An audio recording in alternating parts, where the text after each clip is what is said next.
दोस्तों good morning. हाँ, आज एक नया सब्जेक्ट में लेके आया हूँ, हाईवे इंजीनियरिंग। इस वीडियो के अंदर काफ़ी इंपॉर्टेंट क्वेश्चन है। आपको टोटल 118 से 120 के अराउंड, इसमें 120 के अराउंड आपको क्वेश्चन मिलेंगे। काफ़ी अच्छे क्वेश्चन है, आप शुरू से लेकर के लास्ट तक ज़रूर देखना। वीडियो थोड़ा सा लंबी होगी, पर पूरी वीडियो देखना, आपको अच्छे क्वेश्चन इसमें देखने को मिलेंगे। चलिए शुरू करते हैं फर्स्ट क्वेश्चन से। और दोस्तों थोड़ा इसकी सीरीज़ इधर उधर हो रखी है, 18 से शुरू हो रहा है, पर इसमें टोटल काउंट करके क्वेश्चन 120 के अराउंड है। आप सीरीज़ को जो 18, 19 करके आएगा, ये वाली सीरीज़ है, ये जो सीरीज़ है आप इसको इग्नोर करना, ठीक है। चलिए शुरू करते हैं फर्स्ट क्वेश्चन से। The motor vehicle act was enacted इन, ठीक है। मोटर व्हीकल एक्ट कब इनेक्ट हुआ था? 1930 फर्स्ट टाइम पे, 1934, 1939 या 1948। तो जो मोटर व्हीकल एक्ट है वो आपका 1939 में क्या होता, इनेक्ट हुआ था, शुरू हुआ था। उसके बाद ये रिवाइज भी किया गया, ठीक है। 1934 के अराउंड ये 1984 के अराउंड ये रिवाइज हुआ था। तो अब यहाँ पे फर्स्ट वाला यहाँ पे ऑप्शन देखिए, क्या हो जाएगा? 1939। जब शुरू में ये इनेक्ट हुआ था, कब हुआ था? 1939 से, ठीक है। The Central Road Research Institute CRRI was started in Delhi in 1951, 1955, 1964, 1965, ठीक है। तो इसका आंसर हो जाएगा ऑप्शन नंबर ए करेक्ट हो जाएगा, 1951। तो central road research institute CRRI was started in Delhi in 1951। 1951 में ये स्टार्ट हुआ था, ठीक है। चलिए, The Central Road Research Institute is controlled by dot ministry। The Central Road Research Institute is controlled by dot ministry, shipping and transport, science and technology, planning and finance। तो इसका answer क्या हो जाएगा आपका? Science and technology. जो आपका CRRI है वो किसके अंडर में आता है? साइंस एंड टेक्नोलॉजी मिनिस्ट्री के अंदर में आता है। The Conference of Chief Engineers of all provinces was held at Nagpur to look into the problem of road development। अब यहाँ पे नागपुर रोड प्लान की बात हो रही है सीधे सीधे, ठीक है। तो ये कौन सा है? 1943 इसका करेक्ट हो जाएगा। 1943 कौन सा था? पहला नागपुर रोड प्लान, दूसरा कौन सा था आपका? Bombay, and third one is Lucknow road plan, ठीक है। ये 3 प्लान थे, तो इनके अलग अलग ड्यूरेशन है, ये आप देख लेना, ठीक है। 1943 इस क्वेश्चन के लिए आंसर हो जाएगा।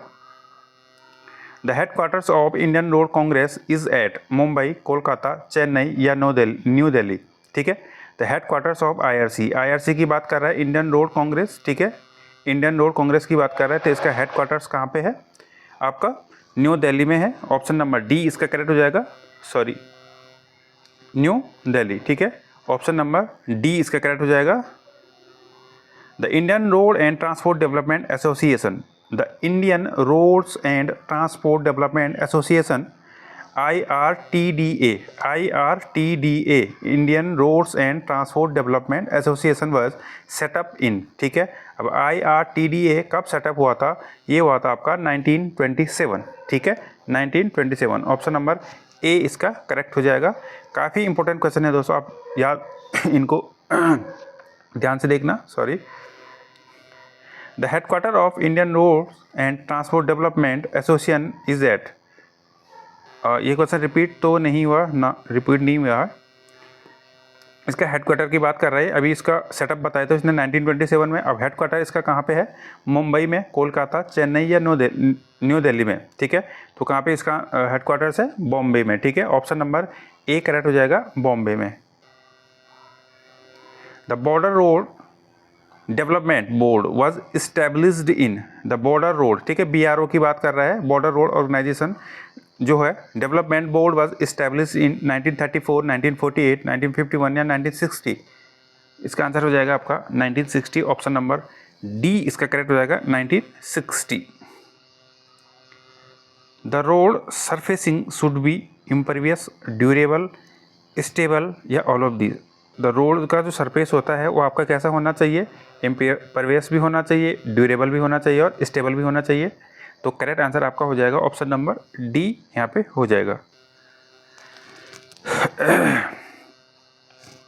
The slope of the line joining the crown and edge of the road surface is known as, ठीक है, cross fall, cross slope, camber या एनी वन ऑफ दीज, ठीक है। तो यहाँ पे cross fall, cross slope, camber, any one of these में से क्या हो जाएगा आपका कैम्बर सही हो जाएगा। ठीक है, कैम्बर किसको बोलते हैं, ये वाला जो पोर्शन होता है आपका, ये जो स्लोप होता है इसको क्या बोला जाता है, कैम्बर बोला जाता है। तो आंसर आपका ऑप्शन नंबर सी होगा। ठीक है, ये प्रॉपर ड्रेनेज के लिए यहाँ पे हमें दिया बनाया जाता है, हमें अलग अलग शेप का होता है ये। ठीक है, अलग अलग रोड और टेरेन के हिसाब से ये बनाया जाता है। तो अभी इसका आंसर हो जाएगा option number C, camber. A camber of 1 in 30 means that for 30 meter wide the crown of road will be dot dot above the edge of road। ठीक है, अब यहाँ पे क्या है 30 मीटर है, तो ये सेंटर में क्या होता है, क्राउन इसका यहाँ होगा। ठीक है, यहाँ पे ऐसे होगा, तो ऐसा अगर ये होगा तो यहाँ पे कितना हो जाएगा 30 इन 1 in 30 है, तो यहाँ पे 15, ये आधा क्या हो जाएगा आपका 15 होगा, ये 15 होगा, तो 15 के लिए कितना हो जाएगा आपका 0.5। ठीक है, 0.5 ये हो जाएगा। अगर 30 पे 1 है तो 15 पे वो 0.5 ये हो जाएगा। आंसर आपका हो जाएगा ऑप्शन नंबर ए, इसका करेक्ट हो जाएगा। ठीक है, 0.5 मीटर। ठीक है, चलिए, the thickness of road surfacing depends upon, अब रोड की जो सरफेस है वो किस पे डिपेंड करती है, उसकी thickness, type of traffic, intensity of traffic, type of material या ऑल ऑफ दीज। तो ये सभी पे डिपेंड करता है, ट्रैफिक कितना है वहाँ पे, इंटेंसिटी, टाइप ऑफ ट्रैफिक का मतलब है कि किस प्रकार का ट्रैफिक है, 2 व्हीलर है, 4 व्हीलर है, हैवी है या लाइट है। ठीक है, इंटेंसिटी है, टाइप ऑफ मटेरियल, कौन से मटेरियल की वो बनी है, फ्लेक्सिबल है, रिजिड है, सेमी रिजिड है। ठीक है, तो ये सबको देख के हम डिज़ाइन करते हैं थिकनेस को। तो यहाँ पे ऑल ऑफ दीज इसका करेक्ट हो जाएगा। The main object of providing a camber. ठीक है, अभी मैंने कैम्बर की बात की थी, तो उसका मेन ऑब्जेक्ट क्या होता है, to make the road surface impervious, to make the road surface durable, to drain off rain water from road surface as quickly as possible, all of the above. तो इसका कौन सा हो जाएगा correct answer, option number C. जो main function होता है इसका, ऑब्जेक्ट जो होता है, तो drain off rain water from road surface as quickly as possible. ठीक है, in scanty rainfalls area the camber provided will be flatter, steeper, zero या नन ऑफ दीज। ठीक है, तो स्कैंटी रेनफॉल एरियाज में जो कैम्बर होगा आपका कैसे प्रोवाइड किया जाता है, फ्लैटर। ऑप्शन नंबर ए इसका करेक्ट हो जाएगा। Less rainfall require less transverse slope so a flatter camber is adequate. ठीक है, on kankar road the camber generally provided is, kankar road की बात कर रहा है ये। ठीक है, कंकर रोड पत्थर वाली। ठीक है, तो कंकर रोड की बात कर रहे हैं, वहाँ पे कैम्बर जनरली कितना प्रोवाइड किया जाता है आपका 1 in 24 to 1 in 30। Direct value आपको याद रखनी होगी, 1 in 24 to 1 in 30। Option number A इसका करेक्ट हो जाएगा। The shape of the camber provided for cement concrete payment, अब सीमेंट कंक्रीट पेमेंट की बात कर रहा है ये, मतलब रिजिड पेमेंट की बात कर रहा है। तो यहाँ पे कौन सा कैम्बर प्रोवाइड होता है, स्ट्रेट लाइन, पैराबोलिक, इलिप्टिकल या none of these.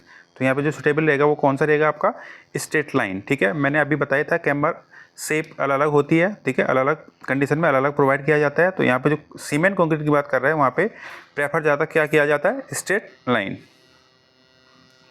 On cement concrete road the camber generally provided 1 in 70 to 1 in 80। ठीक है, वैसे इसकी वैल्यू 1 in 50 to 1 in 60 के राउंड होती है, पर यहाँ पे इसको इसने 2 माना है, तो राउंड लगभग उतना ही है, तो इसको एग्री है। ऑप्शन नंबर ए इसका सही होगा, क्योंकि ये रेनफॉल पे डिपेंड करता है, हैवी रेनफॉल या लो रेनफॉल एरियाज़ पे।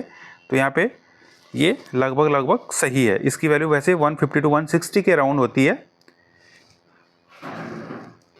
चलिए, a barrel camber consist of 2 straight slopes joining at the center, 2 straight slope with a parabolic crown in the center, a continuous curve either parabolic or elliptical, none of these। ठीक है, तो यहाँ पे barrel camber type of camber है। ठीक है, तो ये किस प्रकार का होता है, a continuous curve either parabolic और इलिप्टिकल। ठीक है, ऑप्शन नंबर सी इसका करेक्ट हो जाएगा।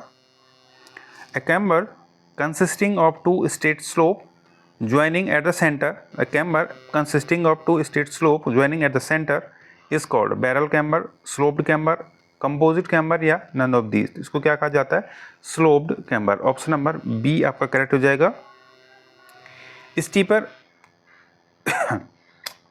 Steeper camber may cause deterioration of central portion of the road surface। ठीक है, स्टीपर कैम्बर की बात कर रहा है, अगर ज़्यादा स्टीप अब कैम्बर होगा तो वो क्या करेगा, डिटीरिएट करेगा आपका central portion of the road. ठीक है, तो ये सही है गलत है, तो ये बिल्कुल सही है, करेक्ट हो जाएगा। Option number A the camber recommended for water bound macadam road. Water bound macadam की बात कर रहा है, WBM रोड की, तो वहाँ पे कैमर कौन सा सुटेबल होता है, कितना रिकमेंड होता है, तो हो जाएगा 1 in 30 to 1 in 48। ठीक है, इसकी एक प्रॉपर टेबल होती है लो रेनफॉल हैवी रेनफॉल के लिए, तो वो वाली टेबल आप एक बार देख लेना, हो सके तो मैं उसमें डालने की कोशिश करूँगा कम्युनिटी के अंदर। ठीक है, तो 1 in 30 to 1 in 48, option number B इसका करेक्ट हो जाएगा। The camber of road should be approximately equal to dot the longitudinal gradient. ठीक है, तो ग्रेडियंट के कैमर कितना होता है, हाफ। ठीक है, ग्रेडियंट कितना होता है, the camber of road should be approximately equal to dot the longitudinal gradient. ठीक है, तो 1/2 इसका आंसर हो जाएगा 1/2, ऑप्शन नंबर ए करेक्ट हो जाएगा। इक्वल टू हाँ ठीक है, हाफ होता है किसके, ग्रेडियंट के। ठीक है, एक मिनट थोड़ा मैं इसको देख लूँ। The transverse camber is commonly taken approximately to 1/2 of the longitudinal gradient. ठीक है, ये वाला क्वेश्चन थोड़ा सा मुझे इसमें डाउट सा लग रहा है, इसको मैं देख लूँगा। ठीक है, तो फिलहाल के लिए इसका आंसर हम 1/2 मान लेते हैं, ऑप्शन नंबर ए करेक्ट हो जाएगा।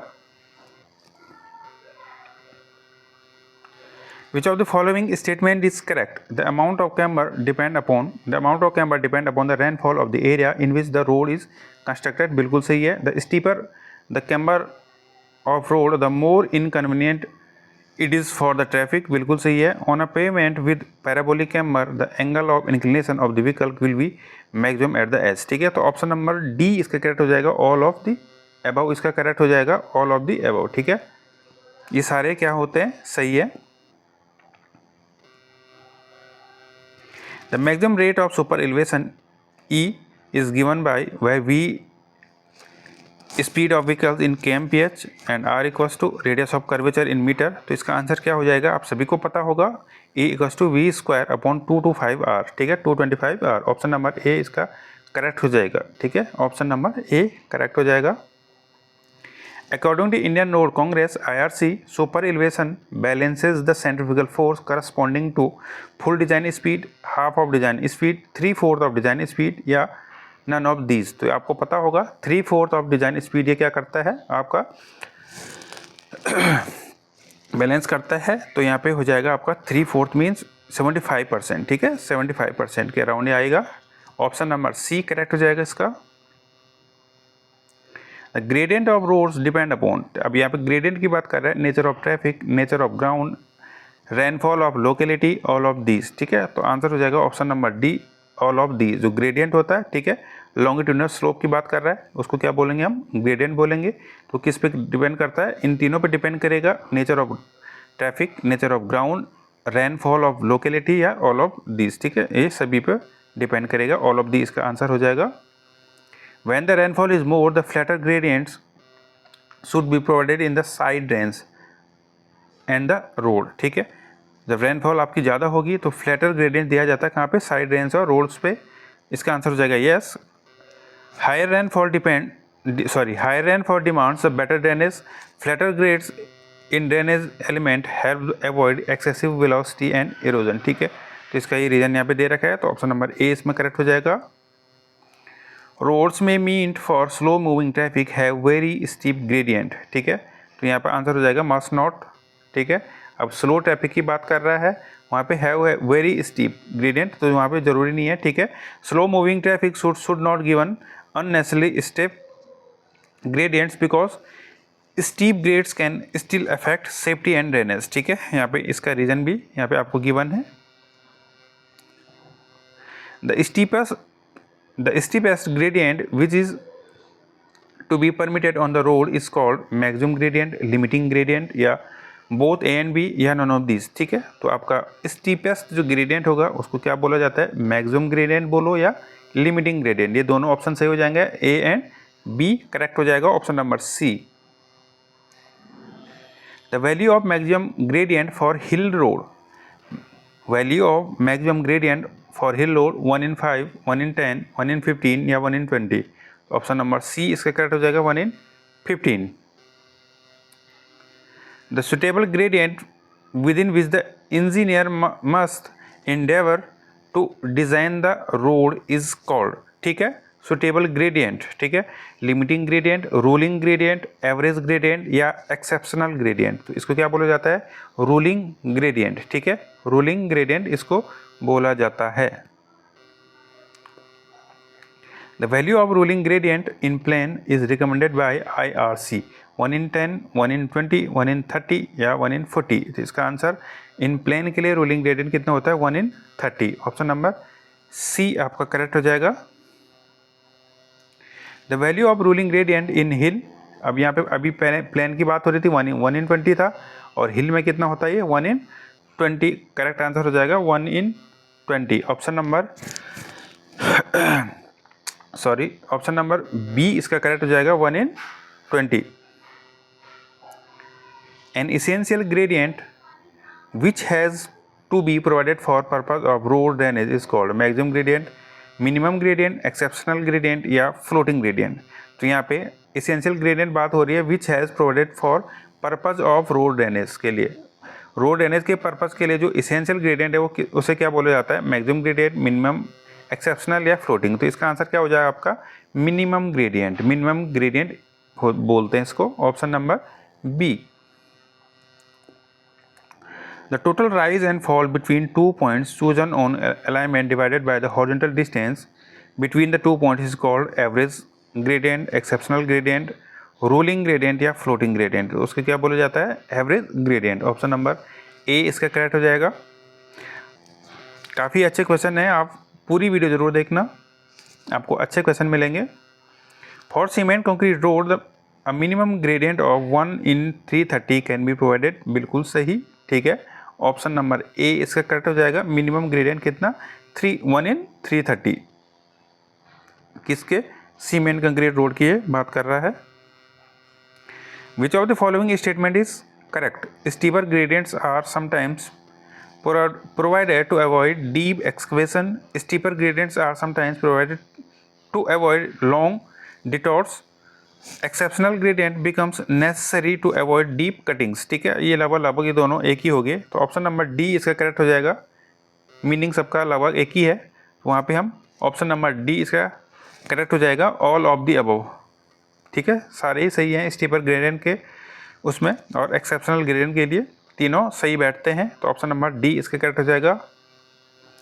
A gradient on road is set to be an exceptional gradient if it is less than minimum gradient, more than maximum gradient, more than minimum gradient, less than maximum gradient. ठीक है, तो यहाँ पे answer हो जाएगा more than maximum gradient. अगर maximum gradient से अगर मोर है ग्रेडियंट तो उसको एक्सेप्शनल ग्रेडियंट बोला जाता है। ठीक है। A horizontal curve on a road provides change in direction, change in gradient, both A and B या none of these। तो यहाँ पर horizontal curve जो दिया जाता है, ठीक है, वो किसके लिए दिया जाता है? Change in direction. ठीक है, यहाँ पे ग्रेडियंट चेंज नहीं होगा, क्या चेंज होगा? डायरेक्शन चेंज करने के लिए। अभी यहाँ आप सीधे जा रहे हैं तो यहाँ आकर के डायरेक्शन मुड़ जाएगी, फिर इधर अगर हॉरिजॉन्टल कर्व दिया तो डायरेक्शन आपकी चेंज होगी। ठीक है, न कि ग्रेड कहाँ पे चेंज होगा? वर्टिकल कर्व में। ठीक है, तो यहाँ पे आंसर हो जाएगा option number A, change in direction. A vertical curve on a road provides change in gradient। यहाँ पे अभी मैंने बोला था चेंज इन ग्रेडियंट, कहाँ पर अप होता है, डाउन आता है, अप डाउन आता है, जो उसको क्या बोलेंगे? ग्रेड बोलेंगे। ऑप्शन नंबर ए करेक्ट हो जाएगा, change in gradient. A curve whose radius gradually changes from an infinite value to a finite value for purpose of giving easy change of direction of road is called circular curve, transition curve, simple curve या compound curve. ये आप सभी को पता होगा। इसका answer हो जाएगा option number B, transition curve. ठीक है, ट्रांजिशन कर्व जो मोड़ों पे दिया जाता है हाईवेज के अंदर।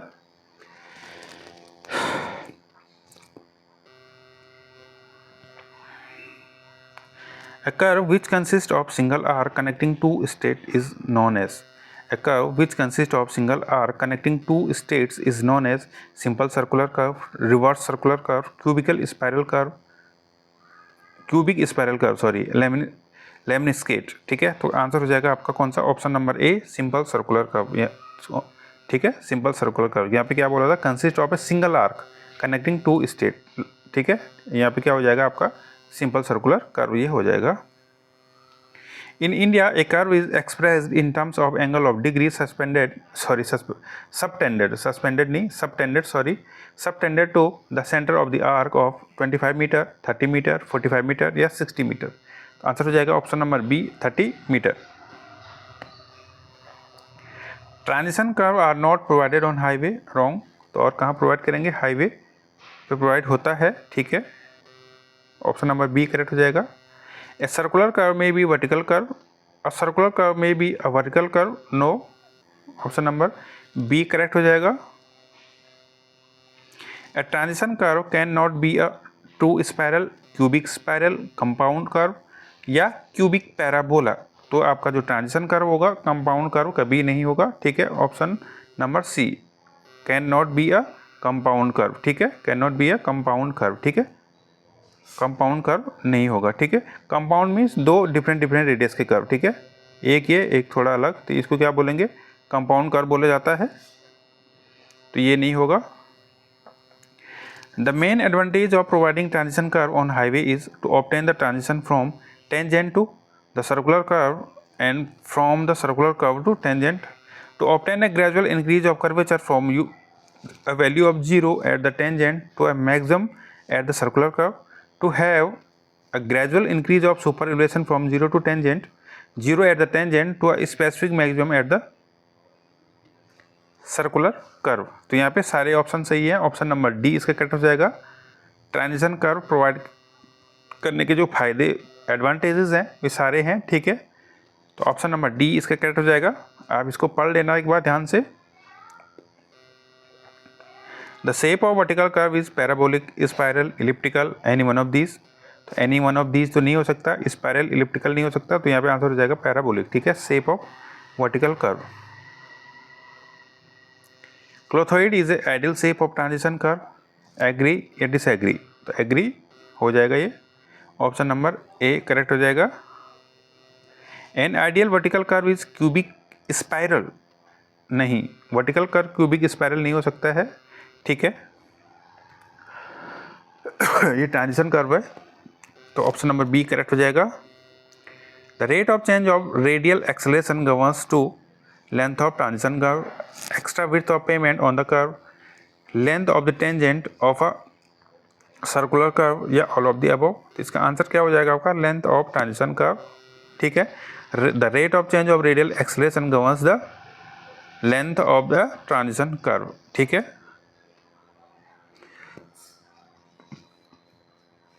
ऑप्शन नंबर ए इसका करेक्ट हो जाएगा। इसका फॉर्मूला मुझे अभी थोड़ा ध्यान नहीं आ रहा है, नहीं तो मैं फॉर्मूला बताता। CR कुछ ऐसा है, मैं अभी एग्जैक्ट याद नहीं कर पा रहा हूँ, ठीक है। 119 का देखते हैं। Cubic spiral is dot to cubic parabola as far as degree of accuracy of a curve is concern superior, ठीक है। तो आपका जो क्यूबिक स्पाइरल होता है वो सुपीरियर होता है तो cubic parabola, option number A correct हो जाएगा। ऑप्शन नंबर ए इसका करेक्ट हो जाएगा, सुपीरियर।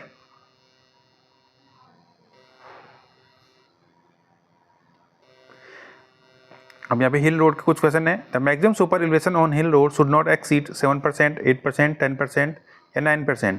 तो ये क्वेश्चन काफ़ी बार पूछा जाता है। तो मैक्सिमम सुपर एलिवेशन आपका 10% तक होता है, शुड नॉट एक्सीड, ठीक है, कितना हो जाएगा आपका 10%। इन snow bound section the super elevation on road should not more then. अब स्नो बाउंड के सेक्शन की बात कर रहा है, तो यहाँ पे हिल्स में तो आपका super elevation should not more than 7%, 8%, 9% या 10%। तो आंसर हो जाएगा option number A 7%। If R is the radius of curvature of hill road the maximum grade compensation, grade compensation की बात कर रहा है, कितना होगा 65/r, 75/r, 85/r या 95/r। तो ये इसका आंसर हो जाएगा 75/r, ठीक है, रेडियस ऑफ कर्व। आर क्या है, रेडियस ऑफ कर्व, तो 75/r इसका करेक्ट आंसर हो जाएगा। Retaining wall is constructed usually on dot of the roadway, hill side या वैली साइड। तो रिटेनिंग वॉल आपकी किस साइड होती है, वैली साइड होती है। ये रोड है आपकी, ठीक है, अगर ये इधर हिल है तो इधर वैली की साइड में क्या होगी, आपकी रिटेनिंग वॉल बनाई गई होगी। जो ऊपर की साइड होती है उसे क्या बोलते हैं, ब्रेस्ट वॉल बोला जाता है। तो यहाँ पे आंसर हो जाएगा वैली साइड में रिटेनिंग वॉल बनाई जाती है। For wall less than 6 meter in height, the thickness of retaining wall at the bottom is equal to 0.2 times the height, 0.3 times the height, 0.4 times the height या 0.5 times the height। तो option number C इसके correct हो जाएगा 0.4 times the height। Wall less than 6 metre height, height कितनी है? अगर 6 metre से कम है तो वहाँ पे जो थिकनेस है आपकी वॉल की कहाँ पे? बॉटम में, तो हो जाती है आपके 0.4 times the height. Option number C correct हो जाएगा। For wall more than 6 metre, अब यहाँ पे पहले 6 लेस देन था, अभी मोर देन 6 मीटर हाइट की बात कर रहा है। Thickness of retaining wall at the bottom is equal to 0.4 times the height.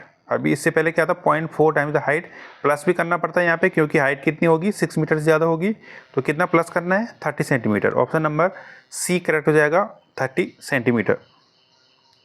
A wall constructed to retain the earth from slippage on the hill side of the roadway is called breast wall, retaining wall, parapet wall या none of these। तो इसको क्या बोला जाता है? breast wall बोला जाता है। ये आपका हिल है सपोज, तो आपकी रोड अगर इधर से आ रही है, ठीक है, तो ये हिल साइड हो गया, ये आपकी वैली साइड होगी, तो यहाँ बनाई जाती है आपकी रिटेनिंग वॉल, और ऊपर की साइड बनाया जाता है आपका क्या? Breast wall. Option number A correct हो जाएगा। A parapet wall is usually constructed on the dot of the roadway, hill side या वैली साइड। जो आपकी पैरापेट वॉल है आपकी वैली साइड में बनाई जाती है, ठीक है, किनारे किनारे आपने देखे होंगे ये ऐसे बनाए जाते हैं पैरापेट वॉल। तो एक इसे क्या बोलते हैं? Parapet wall. ये कहाँ किस साइड बनाई जाती है? सॉरी, वैली साइड में, ठीक है, वैली साइड में ये बनाई जाती है, खाई की तरफ। आपने पहाड़ों में आप अगर गए होंगे तो आपने देखा होगा किनारे किनारे कुछ दीवार जैसी बनाई रहती है, तो उसको क्या बोलते हैं? पैरापेट वॉल बोला जाता है। A breast wall is usually constructed on hill side of the roadway. अभी मैंने बताया, तो ऑब्वियस सी बात है एग्री होगा, ये डिसएग्री तो हो नहीं सकता।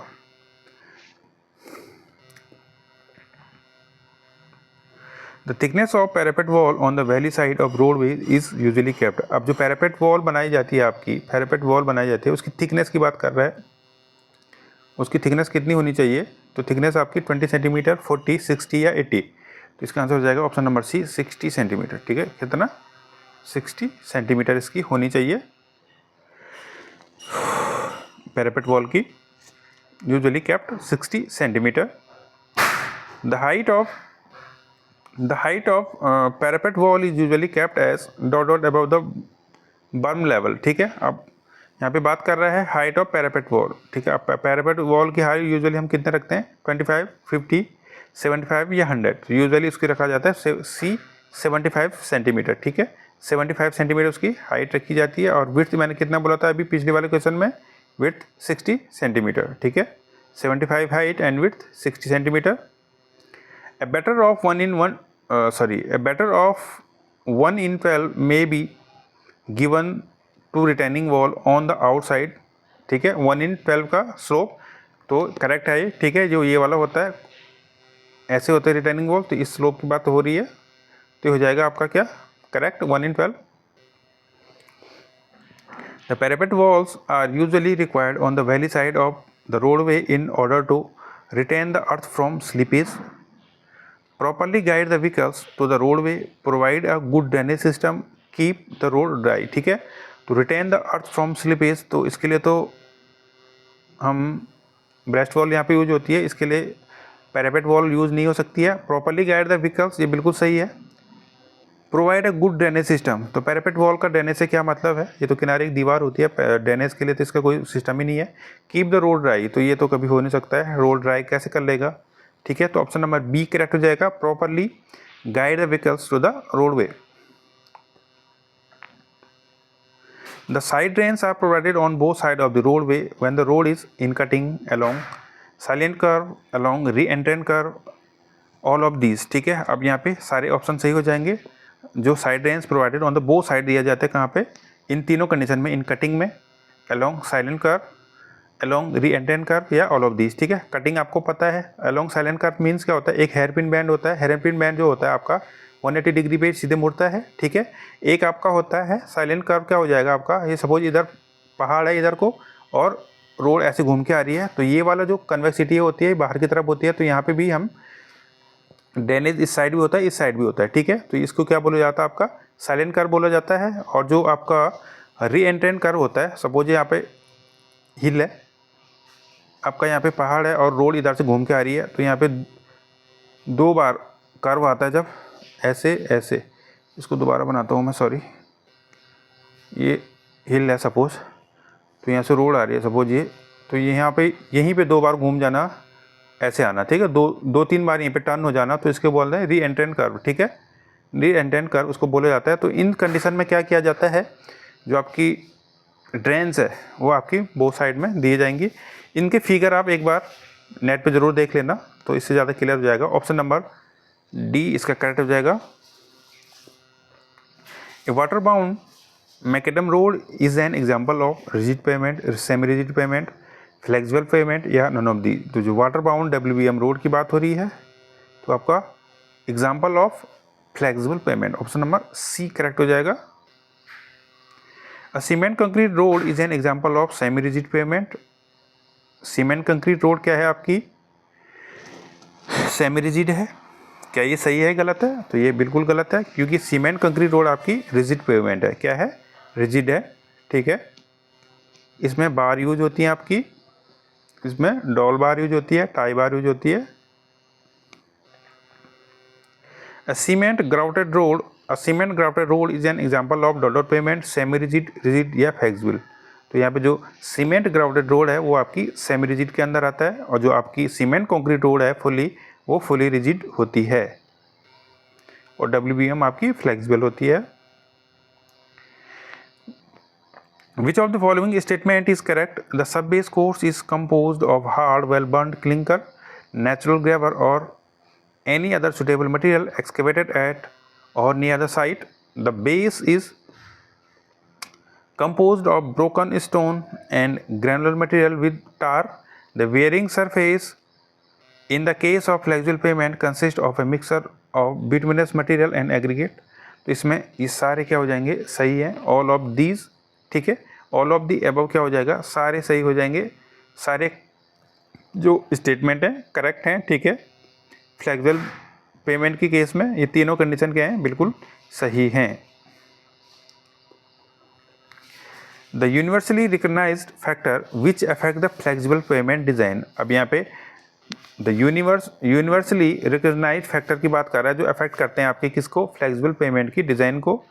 Characteristics of a natural soil which underlies the pavement के नीचे जो सॉइल होती है वो, उसकी कैरेक्टरिस्टिक्स, उसके कैसे गुण हैं। Volume and character of traffic will use the highway, ठीक है, ये इस पर डिपेंड करता है। Drainage condition of the area and all of the above. तो ये सारे जो फैक्टर्स हैं ये फ्लेक्सिबल पेमेंट की डिज़ाइन को अफेक्ट करते हैं। तो ऑप्शन नंबर डी इसका कट हो जाएगा, all of the above. The California bearing ratio CBR method of flexible pavement design gives an idea about the quality of road making material, the traffic intensities, the characteristics of soil या all of this. तो यहाँ पे answer हो जाएगा आपका the characteristics of soil, ठीक है। CBR test जो होता है आपका किसके लिए होता है, करेक्टरिस्टिक्स ऑफ सॉइल को चेक करने के लिए। तो ऑप्शन नंबर सी आपका करेक्ट हो जाएगा।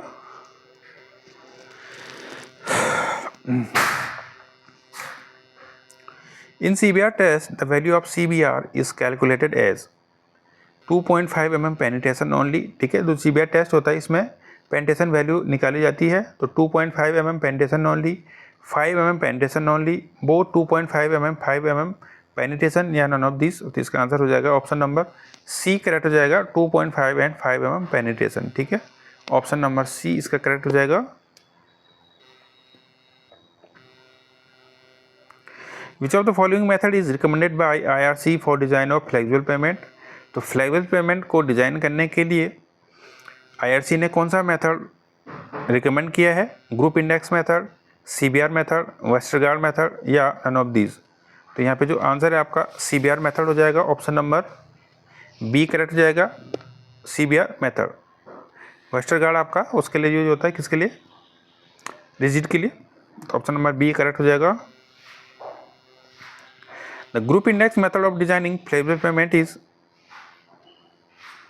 an empirical method based on the physical properties of the subgrade soil, an empirical method based on the strength characteristics of the subgrade soil, a semi empirical method या none of these। तो आपका flexible group index method है वो कौन सा है आपका, an empirical method based on the physical properties of subgrade soil, ठीक है, जबकि इसको रिकमेंड नहीं करता है आईआरसी। आईआरसी कौन सा रिकमेंड करता है, अभी बताया मैंने, कौन सा, CBR method recommended by IRC for design of flexible payment, कौन सा होता है आपका, California bearing ratio method, CBR method, ठीक है।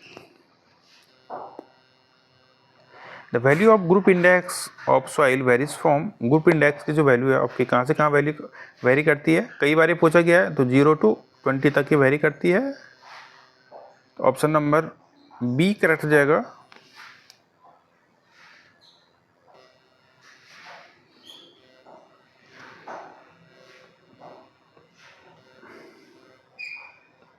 Which of the following statement is correct? The subbase thickness is directly proportional to the group index of the soil. The higher the group index of soil, larger the thickness of the subbase. The group index value of subbase is between 5 to 9. The subbase is poor. All of these, ठीक है। तो इसका answer हो जाएगा आपका option number D हो जाएगा, all of the above इसका करेक्ट हो जाएगा। अब देखते हैं, higher group index indicate the poorest soil, यहाँ पे लिखा भी है, higher group index indicate the poorer soil and generally calls for the thicker pavement structure. The listed statement are treated as correct, ठीक है। तो यहाँ पे क्या होगा, जितने हायर आपकी क्या होगी ग्रुप इंडेक्स की वैल्यू, उतना पुअर क्या होगी सॉइल होगी, ठीक है। चलिए, the minimum thickness of the base of flexible pavement is kept as 5 centimetre, 10 centimetre, 15 centimetre या 20 सेंटीमीटर। तो आपकी मिनिमम थिकनेस होगी बेस की फ्लेक्सिबल पेमेंट के केस में, तो कितनी होगी आपकी मिनिमम थिकनेस, 10 सेंटीमीटर, 100 mm, ठीक है। ऑप्शन नंबर बी करेक्ट हो जाएगा। As per IRC recommendation the subgrade और sub base layer whatever underlies the concrete bearing slab in concrete pavement must conform to the requirement that no soft spots are present in subgrade or subbase. The base or subbase extend to at least 30 cm wider on either side of the width to be concreted, ठीक है। The subgrade is properly drained या all of the above। तो ये सारी condition होनी चाहिए, ठीक है। ऑप्शन नंबर डी इसका करेक्ट हो जाएगा। ये किसकी बात हो रही है, रिजिड पेमेंट के केस की भाई यहाँ पे बात हो रही है। नो, यहाँ पे साफ साफ लिखा है, no soft spot are present in subgrade और सबबेस में स्पॉट नहीं होने चाहिए, ठीक है, soft spot. The base and sub base extend at least 30 centimetre wide, ठीक है। अब जितने पोर्शन पे कॉन्क्रीटिंग करनी है उससे दोनों तरफ कितना 30 सेंटीमीटर छूट अलग वाइडर ये होने चाहिए, ठीक है। प्रॉपरली ड्रेन्ड होना चाहिए सब ग्रेड। तो ये सारे ऑप्शन करेक्ट हो जाएंगे। Cement concrete pavement are classified as flexible pavement, नहीं, वो तो रिजिड होता है। ऑप्शन नंबर बी करेक्ट हो जाएगा। डिसएग्री।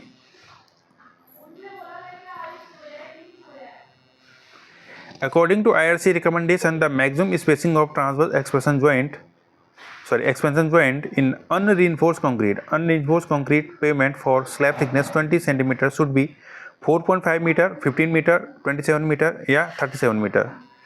तो इसका आंसर है 37 metre. Option number D correct हो जाएगा, ठीक है। ऑप्शन नंबर डी करेक्ट हो जाएगा। द मैक्सिमम स्पेसिंग कितनी होनी चाहिए ट्रांसवर्स एक्सपेंशन जॉइंट की अनरीइंफोर्स कंक्रीट पेमेंट के केस में, तो आंसर हो जाएगा आपका 37 metre. Option number D correct हो जाएगा। The transverse contraction joint in unreinforced concrete pavement are provided at closer intervals than the expansion joint, ठीक है। जो कॉन्ट्रैक्शन जॉइंट है आपका क्लोजर होते हैं किससे, एक्सपेंशन जॉइंट के क्लोजर दिए जाते हैं, तो वहाँ पे हो जाएगा एग्री, ठीक है। क्योंकि जो एक्सपेंशन जॉइंट है वो आपका थोड़ा डिस्टेंस भी ज़्यादा डिस्टेंस भी दिया जाता है, जबकि कॉन्ट्रैक्शन जॉइंट आपके नज़दीक दिए जाते हैं, ठीक है। एक्सपेंशन जॉइंट लगभग आपके 40 मीटर के राउंड होते हैं। तो चलिए देखते हैं अगला question. The joints for forming satisfactory constituents of a concrete pavement must continue to remain waterproof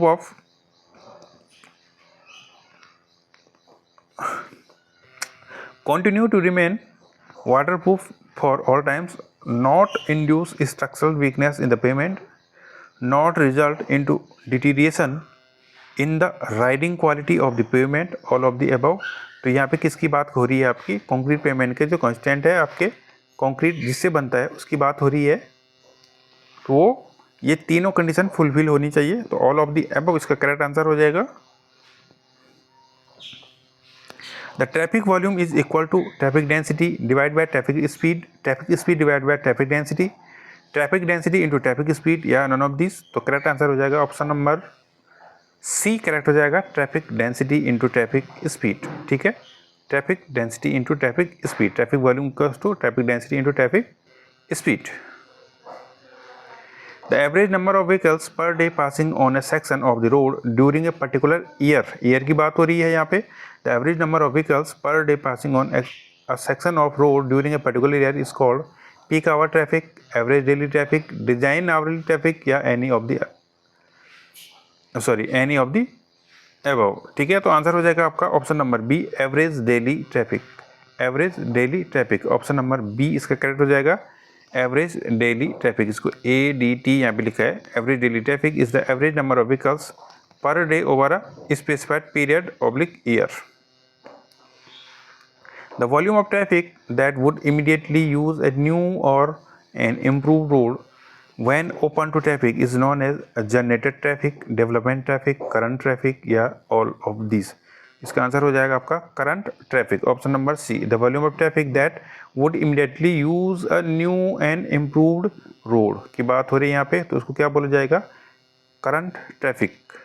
तो क्वेश्चन आप देख रहे होंगे थोड़ा अलग से लग रहे हैं। The increase in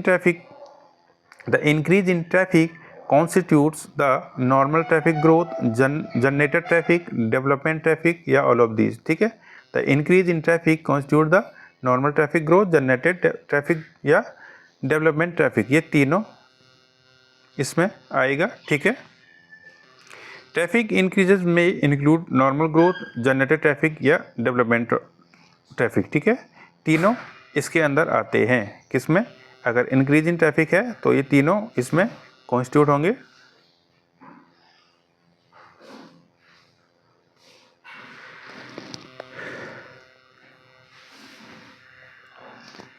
The increasing traffic volume due to general increase in the number of transport vehicles from year to year known as। ठीक है, the increasing traffic volume due to general increasing the number of transport vehicles from year to year is known as normal traffic growth, generated traffic growth, development traffic या existing traffic. इसका answer हो जाएगा आपका normal traffic growth. Option number A इसका correct हो जाएगा। तो आपका ट्रैफिक वॉल्यूम इंक्रीज होता है किसके कारण, increasing number of transport vehicles from year to year, तो ये हो जाएगा आपका normal traffic growth. For design purposes average daily traffic should be considered true या फॉल्स। इसका हो जाएगा फॉल्स। क्यों, design traffic is normally based on appropriate design hour forecast traffic rather than simply average daily traffic. तो option number B correct हो जाएगा इसके लिए।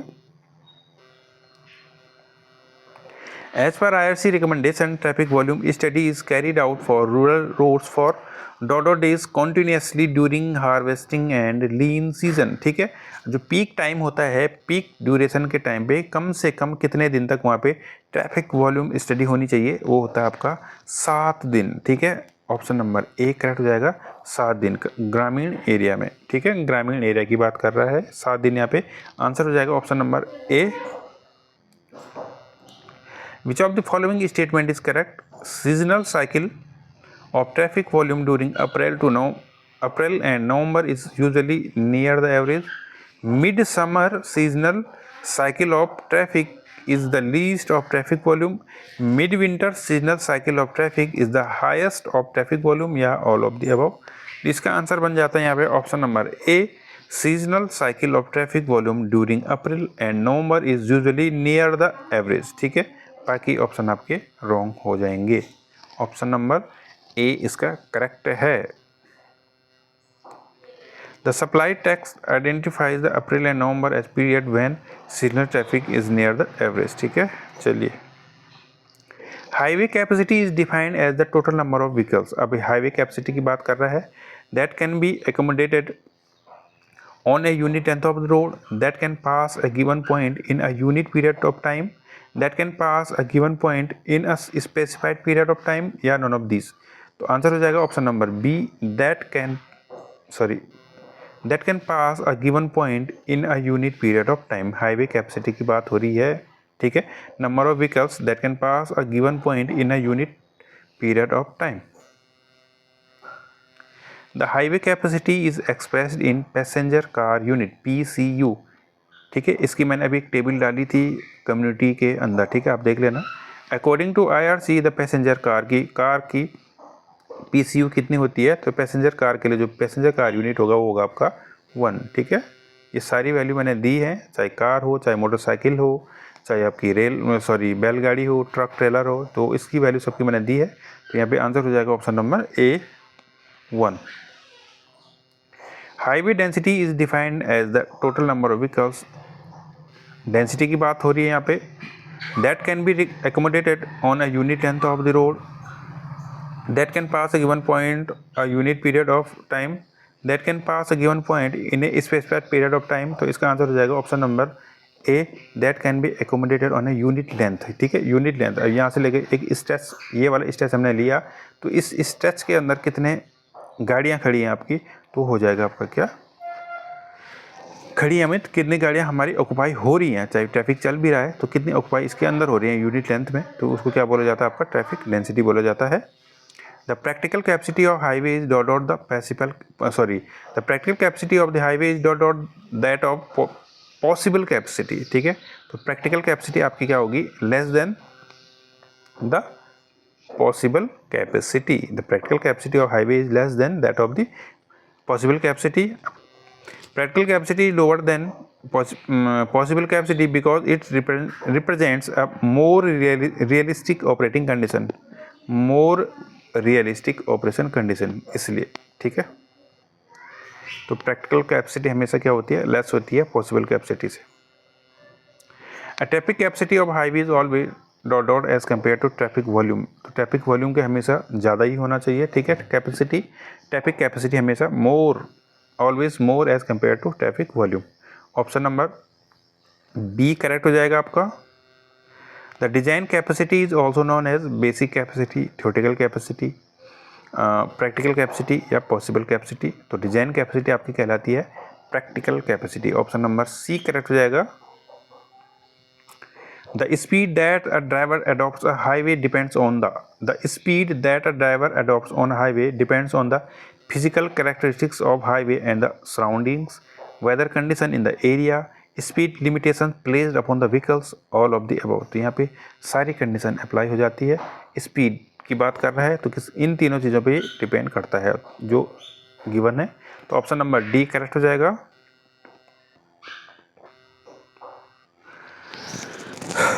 The instantaneous speed of a vehicles as it passes a point in highway is known as design speed, running speed, spot speed या overall speed. तो instantaneous speed की बात कर रहे हैं, पुलिस वालों के हाथ में भी रहता है ये वाली मशीन। ठीक है, तो इसे क्या बोलते हैं, स्पॉट स्पीड। ठीक है, स्पॉट स्पीड मतलब अभी जो गाड़ी भाग रही है वो कितने स्पीड पे भाग रही है। ठीक है, तो इसे क्या बोलेंगे, स्पॉट स्पीड इसको बोला जाएगा।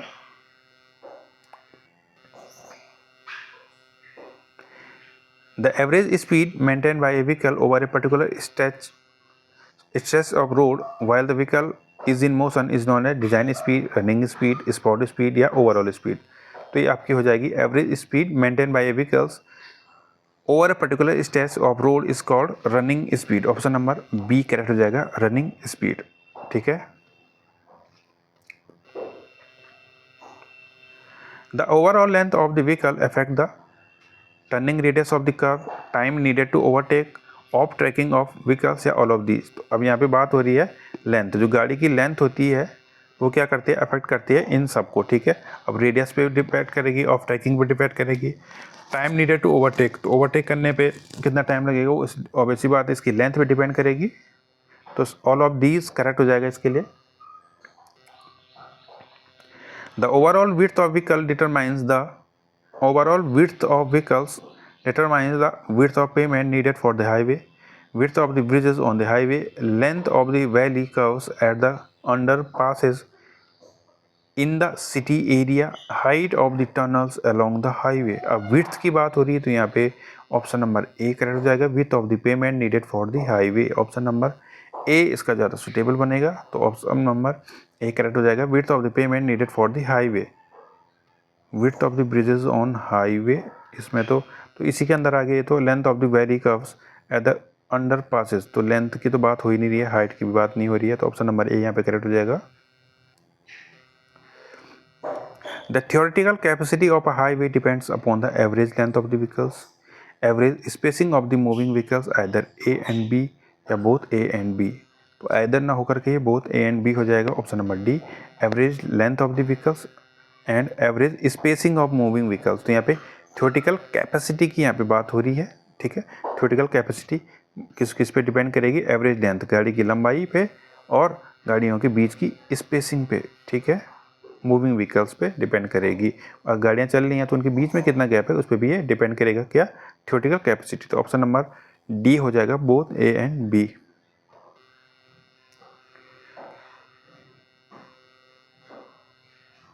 The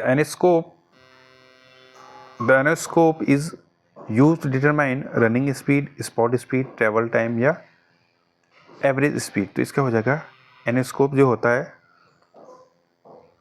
स्पॉट स्पीड मेजर करता है, ठीक है। यही होता है पुलिस वालों के बाद, जो मैं कह रहा था, जो चालान लेते हैं पुलिस वाले, जो फाइन पड़ता है, उनके बाद स्पॉट स्पीड वो मेज़र करते हैं कि कितनी स्पीड पर गाड़ी दौड़ रही है। अगर लिमिट से ऊपर है तो उस हिसाब से इसको यूज़ करते हैं। तो स्पॉट स्पीड हम मेज़र करने के लिए कि कितनी स्पीड पे चल रहा है, तो इसको बोलते हैं स्पॉट स्पीड, ठीक है।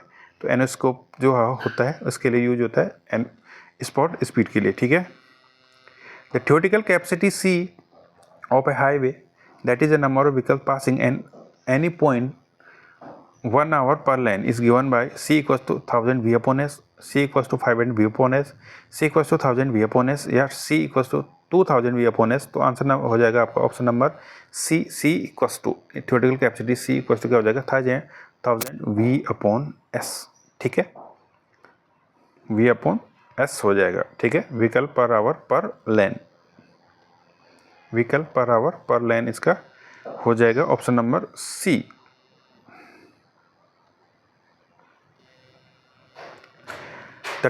Traffic manoeuvre means diverging, merging, crossing या ऑल ऑफ दिस। अब ट्रैफिक मैन्योर की बात कर रहे हैं तो डाइवर्जिंग भी होता है इसमें, मर्जिंग भी होता है इसमें और क्रॉसिंग भी होता है, ठीक है। मर्ज भी होता है, ट्रैफिक क्रॉसिंग भी होता है और डाइवर्जिंग भी होता है, ठीक है।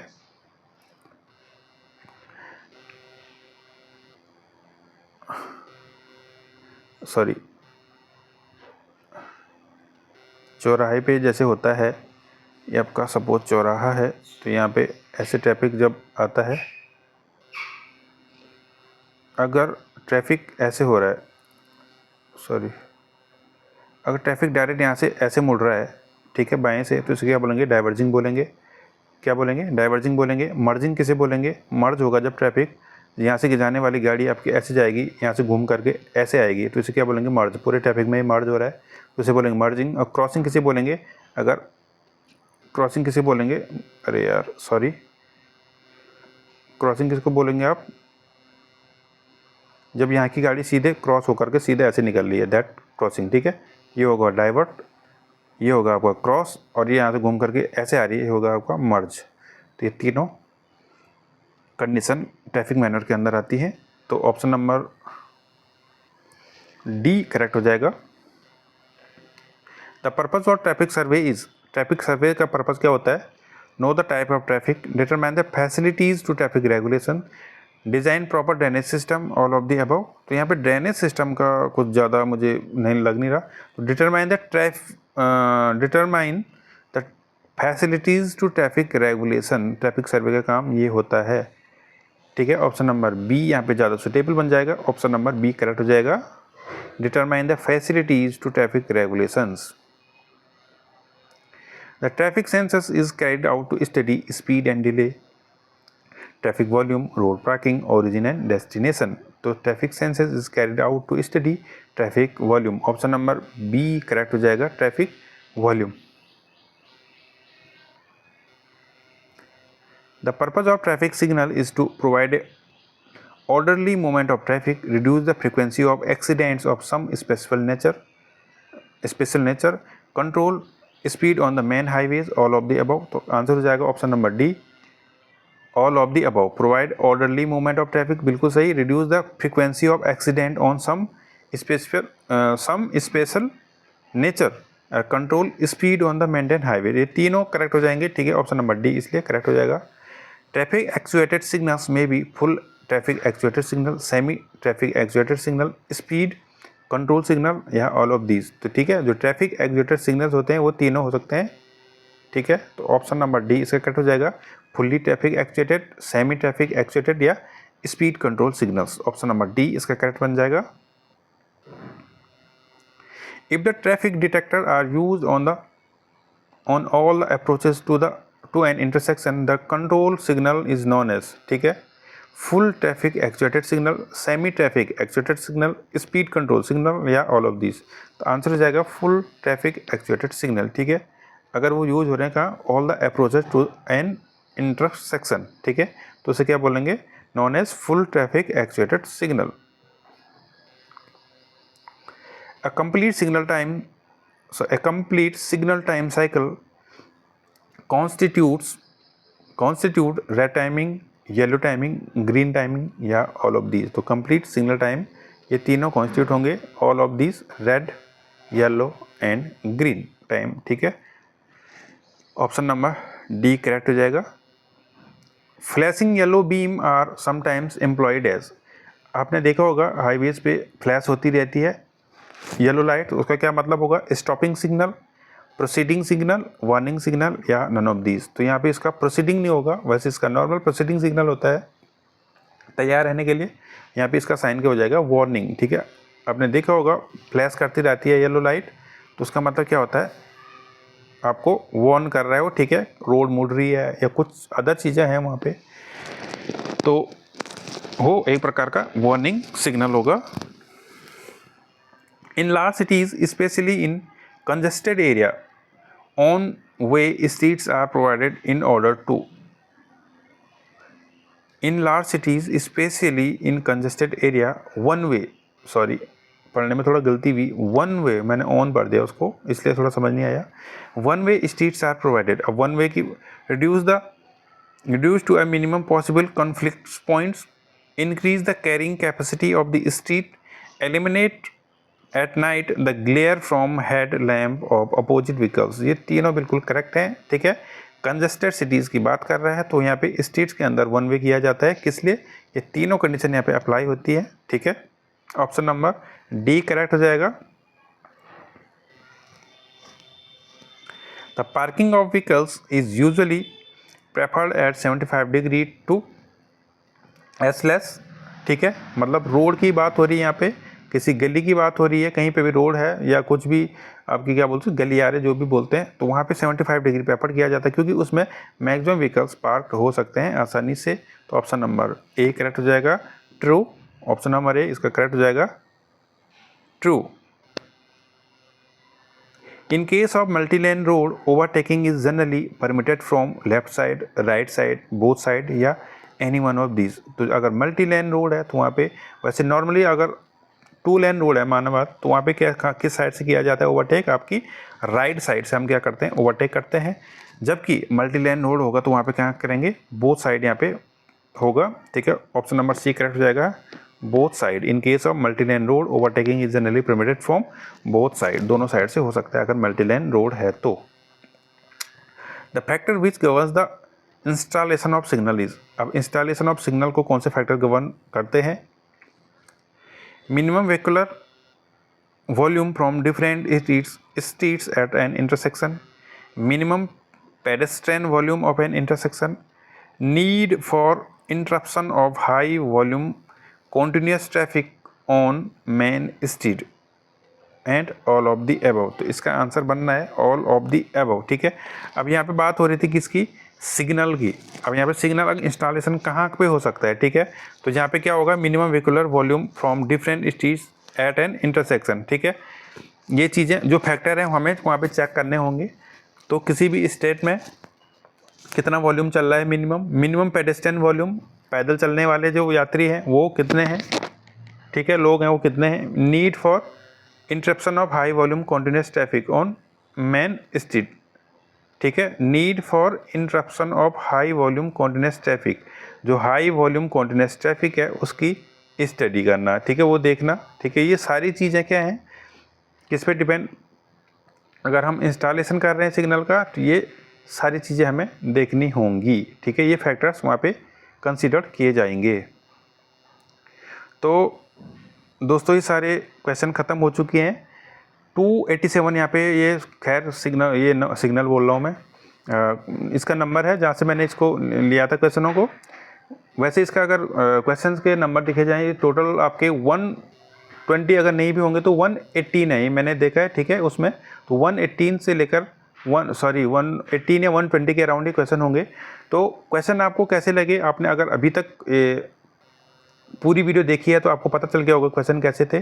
काफ़ी अच्छे इसमें क्वेश्चन थे, किसके लिए, PYQ जो आपके एग्ज़ाम्स के लिए ज़्यादा इम्पोर्टेंट है, चाहे वो JEE हो, चाहे वो AE हो, चाहे अदर कोई डाउट्समैन या सर्वेयर एग्ज़ाम अगर आता है आपका हाईवे का टॉपिक इसके अंदर, तो काफ़ी इंपॉर्टेंट थे। अगर आपको वीडियो इसमें अच्छी लगी हो तो कमेंट में ज़रूर बताना। अगर कहीं पे गलती होगी हो मेरे से तो कमेंट में ज़रूर लिखना कि इस क्वेश्चन में थोड़ी सी गलती होगी है, तो उसको हम सुधारेंगे, पिन कर देंगे, कुछ चीज़ गलत हुआ होगा। और वीडियो अगर आपको अच्छी लगी तो लाइक ज़रूर करना, एक कमेंट ज़रूर छोड़ देना और शेयर ज़रूर करना, ठीक है। दूसरी बात, कम्युनिटी के अंदर में आजकल नहीं, मैं मतलब 3200 प्लस इसमें क्वेश्चन हो चुके हैं। डेली हर वीडियो में मैं बताता हूँ आपको 3200 प्लस क्वेश्चन हो चुके हैं, ठीक है। कम्युनिटी में डेली पोस्ट करते हैं, अच्छे क्वेश्चन होते हैं, आपको डेली प्रैक्टिस हो जाती है। तो आप कम्युनिटी ज्वाइन कर लें, सब्सक्राइब कर लें चैनल को, आपको डेली क्वेश्चन देखने को मिल जाएंगे, ठीक है। तो इससे आपकी प्रैक्टिस आपकी रहेगी। आजकल मैं एक शॉर्ट वीडियो पोस्ट कर रहा हूँ जिसमें मैं क्वेश्चन ऑफ द डे डालता हूँ, ठीक है। एक क्वेश्चन डालता हूँ, अच्छा सा क्वेश्चन डालता हूँ, एक न्यूमेरिकल हो चाहे कैसे भी हो, तो उसको डाल करके उसके रिजल्ट मैं शाम को देता हूँ। तो इसमें जो फर्स्ट जो 3 करेक्ट आंसर देते हैं उनके नेम में कम्युनिटी में पोस्ट करता हूँ इवनिंग के टाइम पे, ठीक है, 7-8 बजे शाम को पोस्ट करता हूँ। इससे भी आपकी काफ़ी प्रैक्टिस होती रहेगी। तो आप इसलिए जुड़े रहिए, मैं डेली क्वेश्चन डालता हूँ, वीडियो भी आप डेली डाल रहा हूँ, तो आप जुड़े रहिए। मिलते हैं आपको नेक्स्ट वीडियो में, तब तक के लिए thank you so much, bye bye.